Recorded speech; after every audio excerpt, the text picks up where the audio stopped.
Mas então, como que você encabeça essa parte do impeachment? O que estava acontecendo naquela época? Dá pra gente o contexto. Porque eu queria entender esse impeachment, porque cada um defende de um lado, né? Já veio gente aqui falando, não, que foi um absurdo, foi só pedalada, e a gente sabe que não foi só isso.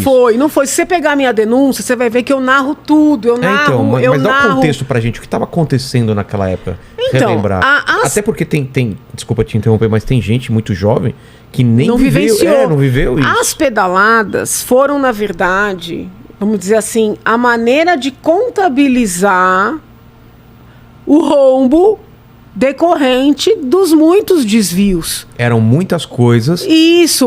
Ele é a ponta do iceberg, é o que aparecia. Isso, é o que aparecia, entendeu? Então, assim, aí eu peguei a legislação que proibia utilizar dinheiro dos bancos públicos para pagar programas de governo. A presidente Dilma e o seu governo não só utilizou o dinheiro dos bancos públicos, o que era proibido, como não contabilizou essa utilização. Como assim não contabilizou? Não aparecia? Não aparecia. Mas como justificava essa saída de dinheiro? Então, havia toda uma contabilidade ali. Paralela?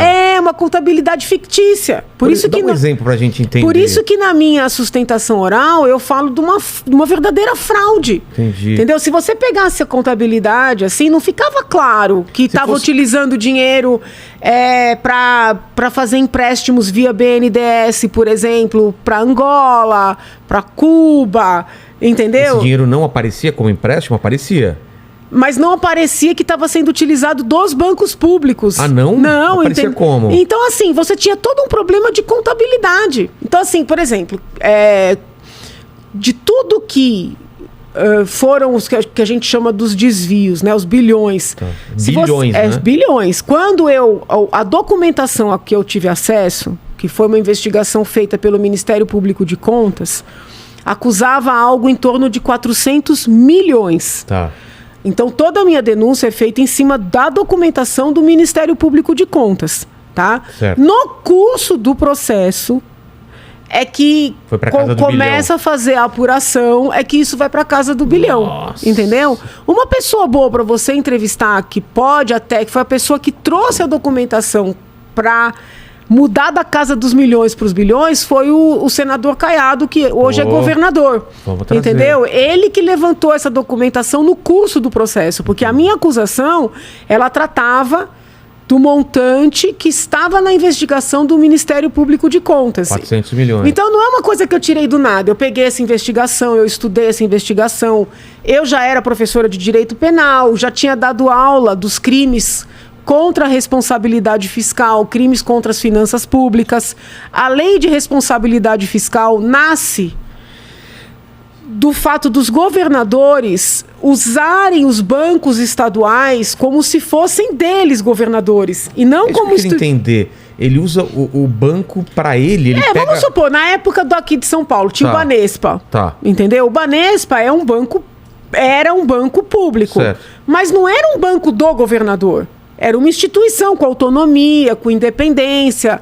Não podia o governador fazer planos com o dinheiro do Banespa. Com o dinheiro. Então, é daí que nasce a lei de responsabilidade fiscal no início dos anos 2000.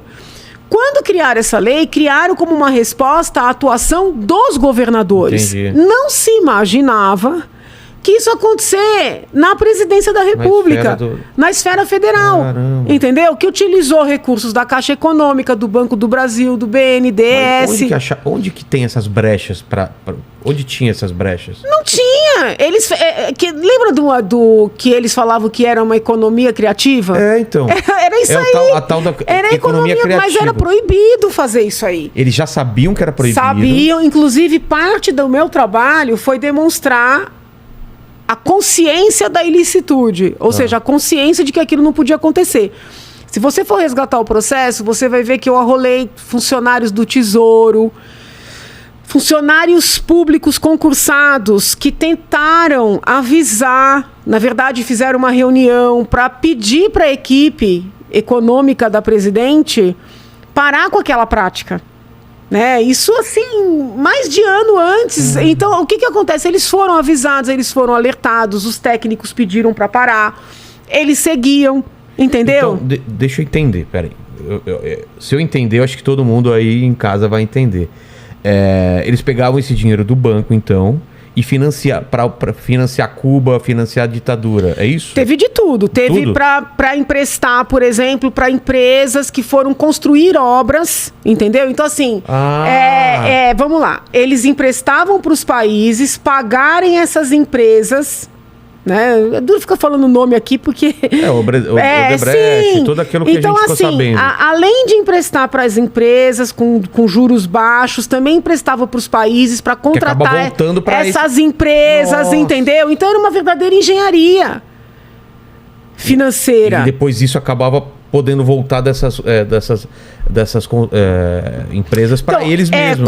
Conforme eu ia fazendo ali o processo de impeachment, eu fui lendo as peças da Operação Lava Jato. Sei. E eu lembro que teve uma das denúncias da Operação Lava Jato que chegou a encontrar uma conta em Angola que o dinheiro voltava para o Brasil. Caramba. Entendeu? Então, assim, o impeachment... Pegava, usava para ele e depois voltava para o próprio PT. Então, assim, eles não chegaram para quem que ia efetivamente. Não? Tem ali investigações. O problema é o seguinte, quando o Supremo Tribunal Federal aniquila com a Operação Lava Jato, que aniquilou, né? Essas pessoas que seriam alcançadas acabam ficando blindadas, porque não é só o ex-presidente Lula que vai ser beneficiado. Não. Quando você começa anulando, essa anulação ela vai atingir mais figuras, entendeu? Claro. Então eu vejo que o Supremo prestou um desserviço para o país. Total. Ao fazer isso, ao anular. Corrupção não é uma pessoa só que faz, tem um conjunto de pessoas que na escala vai ganhando. E aí entram vários outros artigos, né? Porque quando a gente fala corrupção é uma coisa geral, né? Mas você tem peculato, que são esses desvios, entendeu? Tem o crime contra a responsabilidade fiscal, tem a parte da escrituração. Então é uma série de figuras, a lavagem de dinheiro. Mas o problema é o seguinte, duro. Da Dilma, então? Não, do grupo, né? Do grupo. E ela sabendo dessas operações, porque os próprios ministros dela, em depoimento, disseram que ela era alertada em reuniões, entendeu? De que essa tal economia criativa não poderia ser mantida. Então, agora, se ficou com dinheiro para si, eu não posso falar. Entendeu? Consegue entender? Entendi, então, assim, claro. Uma coisa Agora, o grupo, né, os valores envolvendo essas grandes empresas, isso aí... Isso tudo foi provado, então. Foi provado. O problema é que o Supremo mas estragou, né? Estragou todo o trabalho. E essa atuação do Supremo, ela tem um impacto para trás, de frustração para todo mundo que acreditou dessa depuração, mas tem um impacto para frente também. O que vai acontecer? Porque que promotor, que juiz, que delegado vai ter confiança de fazer um trabalho como esse? Nenhum. Exatamente. E a pedalada? O que era a pedalada da Dilma? A pedalada é a utilização do dinheiro do banco sem poder e sem a escrituração dessa utilização. Entendeu? E aí surgiu um outro ponto, que era a abertura de créditos suplementares, que também acabaram sendo chamados de pedaladas. Porque pedalada não é um termo técnico, né? É um termo assim coloquial, que acabou sendo utilizado popularmente. Não é um termo do direito, pedalada. Qual é o termo do direito para isso? É crime fiscal, crime contra a responsabilidade fiscal, crime financeiro, entendeu? Você não tem um termo. Pedalada parece uma coisa tão leve, né? Fica uma coisa, então, foi só pedalada. Criaram essa terminologia, entendeu? Então, assim, ao lado dessa utilização dos dinheiros dos bancos públicos, sem a devida contabilização, o uso em si já era proibido. Não contabilizar é um crime a mais. Entendi. Tá? Você tem a abertura dos créditos suplementares sem autorização do Poder Legislativo. Então, para poder abrir, se no final do ano você aprova um orçamento, para você poder pegar mais dinheiro para fazer alguma coisa, você precisa da autorização do Poder Legislativo. Ao lado de tudo isso que eu expliquei, teve essas aberturas de créditos não autorizados, entendeu? Entendi. Foi um conjunto, tanto é que muitas vezes é o conjunto da obra, né? O uso do dinheiro dos bancos, envio de dinheiro. Se você pegar as matérias, depois do impeachment ainda, era muito comum sair matéria assim, o Brasil vai tomar um calote de Cuba, o Brasil vai tomar um calote de Angola, vai tomar um calote... Não é calote, porque esse dinheiro foi mandado, já sabiam que não ia voltar. Não era para voltar? Não era para voltar. Era feito um empréstimo de fachada, entendeu? Não era para voltar. É que não podia se dar. Né? Você não podia juridicamente dar o dinheiro para outro país. Mas era isso, entendeu? Cara, a gente perdeu bilhões, Sim. então... O Brasil tomou um calote. Não foi calote. Quer dizer, foi um prejuízo enorme. Mas a negociação já foi feita para não ter... E as pessoas não entendem o quanto isso tira de vida, né? Porque o quanto isso matou gente, né? Porque é um dinheiro que era nosso e nunca mais é um dinheiro que nunca mais vai voltar. Mas como não tem uma relação direta com a vida das pessoas mais pobres, fica uma coisa muito vaga, né?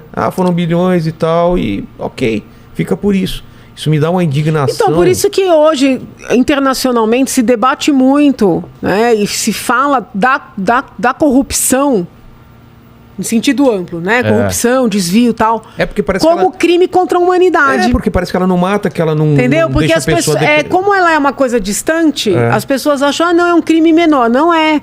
Porque você deixa de fazer uma série de outras coisas. Pra saúde, né? Pra saúde, pra educação, pro saneamento básico, que é uma área que eu sou apaixonada.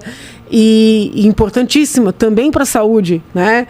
Então, assim, hoje já se debate no âmbito internacional, do direito internacional, que a corrupção seria um crime contra a humanidade. Faz sentido. Faz total e sentido. essas anulações todas, elas são, assim, muito impactantes para essa luta, entendeu? Contra a corrupção.